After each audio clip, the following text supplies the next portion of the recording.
லஞ்சுக்கு நல்லா சுட சுட உதிரி உதிரியா தேங்காய் பால் சாதம் with spicy mushroom pepper gravy காம்போவே சூப்பரா இருக்கும்ல.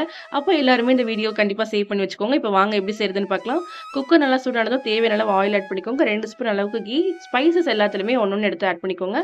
இதுல 3 வெங்காயம் இன்னைக்கு நான் ஆட் பண்ணியிருக்கேன். அண்ட் 4 பச்சை மிளகாய் உங்க காரத்துக்கு ஏத்த மாதிரி ஆட் பண்ணிக்கோங்க. வெங்காயம் தாராளமா ஆட் பண்ணிக்கோங்க. அப்பதான் புலாவ் டேஸ்டா இருக்கும். 2 ஸ்பூன் இஞ்சி பூண்டு பேஸ்ட் அண்ட் ஒரே ஒரு தக்காளி டேஸ்ட்டுக்காக கொஞ்சமா கையளவு புதினாவை ஆட் பண்ணி இது எல்லாமே நல்லா வதங்கி வந்ததுக்கு அப்புறமா நம்ம தேவையான அளவு சால்ட்டும் ஆட் பண்ணிக்கலாம். இந்த கிளாஸ்ல 2 1/2 கிளாஸ் அளவுக்கு நான் பாஸ்மதி ரைஸ் எடுத்திருக்கேன். ஸோ 3 கிளாஸ் அளவுக்கு தேங்காய் பால் அண்ட் 1 1/2 கிளாஸ் அளவுக்கு நார்மல் வாட்டர்.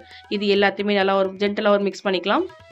தண்ணி நல்லா கொதிச்சு வந்ததுக்கு அப்புறமா பாஸ்மதி ரைஸை தண்ணி வச்சு இதில் ஆட் பண்ணிட்டு நல்லா மீடியம் ஃப்ளேமில் வச்சு ஒரு விசில் போல விட்டு எடுத்தீங்கன்னா சூப்பரான தேங்காய் பால் சாதம் ரெடி ஆகிடும். இது கூட மஸ்ட் ட்ரை காம்போன்னு பார்த்தீங்கன்னா பெப்பர் மஷ்ரூம் கிரேவி தான். இதோட ரெசிபி வீடியோ நம்மளோட சேனலில் கொடுத்துருக்கேன். கண்டிப்பாக போய் செக் பண்ணி பாருங்க. அண்ட் இதே மாதிரி மோர் இன்ட்ரெஸ்டிங் ரெசிபிஸ் வீடியோஸ்க்கு நம்மளோட சேனலை சப்ஸ்கிரைப் பண்ணி வச்சுக்கோங்க. நெக்ஸ்ட் ஷார்ட்ல பார்க்கலாம்.